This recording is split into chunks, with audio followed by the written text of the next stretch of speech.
Welcome, in front of me is a Philips S318, and today I'll show you how to insert SIM and SD card into the device. So to get started, you want to lock the device and pull off the back cover. You have a little tab where you can start pulling off right here on the bottom right corner. So I already pulled it primarily off, so it came off easily.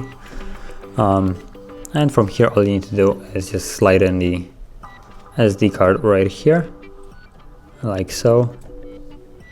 And you have space for 2 different SIM cards.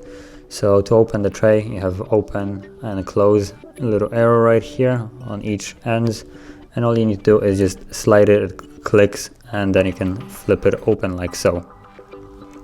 And all you really need to do is place the card in here, and while holding it secure or laying the phone flat, you can just close it and slide it over till it clicks again, and now as you can see it can't be open.